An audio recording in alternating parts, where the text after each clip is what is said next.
तो मेरे को घर में जाकर समझ में आया अमीरों के कि यार हाँ मतलब मैंने माना कि वाह क्या घर है, लेकिन अब इसके दृष्टिकोण से देखो तो ये रोज रोज मैं जो नाश्ता थोड़ी ना होगा, वाह क्या बिल है जो मेरा 10 करोड़ का, वाह जो क्या गाड़ी है मेरी 50 लाख की, उसके लिए वो नॉर्मल है। आपने जबरदस्ती आप नॉर्मल बना रखा है, आपने हवा बना रखा है उसका, और इसलिए आपकी जिंदगी कष्ट में, जबकि वो नॉर्मल चीज है। Luxurious life, now I am talking about a fact here, that luxurious life and comfortable life is a normal thing. There is nothing amazing or nothing great about it. Abnormal तो बाकी सब लोगों की जिंदगी है, तो वो abnormal है, तो उनको जाके देखना चाहिए कि तुम इतने abnormal लाइफ क्यों जी रहे हो। बढ़िया से कमरे में, साफ सुथरे कमरे में रहना, अच्छा अपना बेड होना, अच्छा खाना होना, अच्छी गाड़ी होना, अच्छे कपड़े होना, these are basic necessities।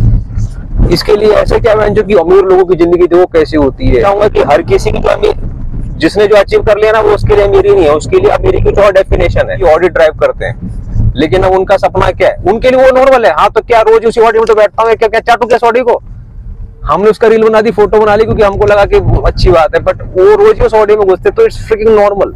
But what is not normal for him, 1000 crore income bracket, now he wants to make it there, क्योंकि वो ऐसा लगता है कि वो उसमें कोई बढ़िया बात है, वो एक हवा है।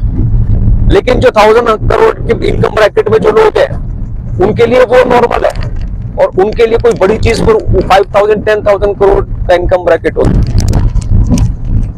एक कंट्री है मोनाको करके, उसमें वो टैक्स फ्री कंट्री है, दुनिया के सबसे बड़े बड़े अरबपति वहां पर जाके रहना चाहते हैं। तो उसमें क्या बिलियनियर्स लेन है, बिलियनियर लेन के सारे बिलियनियर रहते हैं। ये कोस्टल कंट्री है, तो जैसे बिलियनियर लोग रहते हैं, उन बिलियनियर उनकी कार के वहां पे गैराज वगैरह होते हैं, वैसे बिलियनियर की यॉट्स भी वहां पर एक एक करके पार्क होते हैं। तो उन लोगों की जो कंपटीशन है, टेंशन है, खुशी, वो इसी बात पे आधारित है कि मैं जो इस बिलियनियर लेन में मेरे से नीचे बिलियनियर कौन है और ऊपर बिलियनियर कौन है, और जो भी यॉट है ना, उसमें मेरी यॉट से 1 इंच यॉट ज्यादा किसकी और 1 इंच छोटी किसकी, जिसकी 1 इंच छोटी में उसमें चौड़ दिखाऊं, जैसे वो आपको चौड़ दिखा रहा था, और जो जिसकी यॉट मेरे से 1 इंच ज्यादा है, मैं उसकी चाटू या उससे बड़ा करने का प्रयास करूं, वो रेस वहां पे भी है हर जगह। और जिस दिन को एक नया बिलियनियर आ गया बिलियनियर लेन में, जिसने यॉट पार्क कर दी और उसने सबको इनवाइट कर दिया बिलियनियर नेटवर्किंग करने के लिए, नेटवर्क भी करते और अंदर ही अंदर सबको जलाते भी हैं। तो नेटवर्किंग करने के जलाने के लिए उसने सबको पार्टी पे इनवाइट कर दिया, तो बाकी सारे बिलियनियर की फुक गई।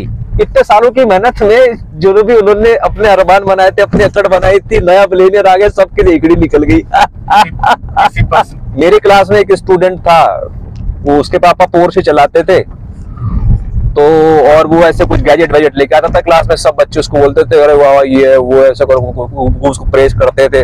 तो मैंने भी एक बार उसको ऐसे प्रेस कर दिया, तो वो ऐसा बोला कि अच्छा, रहता था वो न्यू दिल्ली में, ये न्यू फ्रेंड्स कॉलोनी में, वहां पर सब ऐसे ही रहते हैं अमीर लोग। तो उसने मेरे को बोला अरे हम काय अमीर हैं सर, असली अमीर तो वो है हमारे सामने वाले।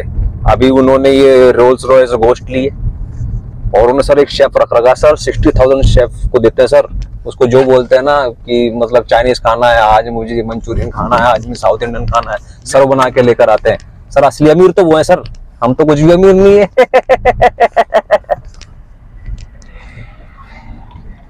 क्या समझे आप? तो आप ये समझिए कि जो अमीरी है ये कितनी ज्यादा फ्रेजाइल कॉन्सेप्ट है ये, और कितना ज्यादा इल्यूजरी कॉन्सेप्ट है ये। और इसका जो डिवीजन है कि भाई वो अमीर और मैं गरीब, तो मैं वो अमीर बनना चाहता हूँ, ये जो डिवीजन है ये आपके माइंड ने क्रिएट किया हुआ है। जब तक वो डिवीजन आपके माइंड में रहेगा, you will never be able to cross that division and you will never be able to achieve those luxury which itself does not exist। मोटा 99% तो एग्जिस्ट ही नहीं करती है वो, ठीक है। तो जैसे जब सुपीरियर सोसाइटी शुरू की थी, तो एक सुपीरियर आया था मेरे संपर्क में, वो मेरे को फॉर्मेटिक में बिठा कर लेकर गया था, और मैं उसको पहले से जानता था, मैं उसका बड़ा एडमायरर था। तो हम लोग उसके बारे में बात करते थे कि यार ये तो इतने अमीर लोग हैं कि ये तो ऐसे आस्तीने झाड़ देंगे ना तो नोट झड़ जाएंगे। तो वो उस लेवल का आदमी मुझसे इन्फ्लुएंस होकर मेरे पास आ गया था फॉर्मेटिक लेकर, और मुझे बिठाकर लेकर चला गया अपने घर पे। फिर हम बातचीत करने लग गए। तो फिर मैंने उसके बाथरूम में इस्तेमाल किया, तो मेरे को ये रियलाइजेशन हुआ कि यार ये टॉयलेट सीट को ये जैसे आम लोग इस्तेमाल करते हैं वैसे मैं इस्तेमाल करता हूँ, तो वैसे ये भी इस्तेमाल करता होगा। तो इसके बारे में हमने ऐसा हुआ क्यों बना रखा था इतने साल। ये is just another human being like all of us. सही है।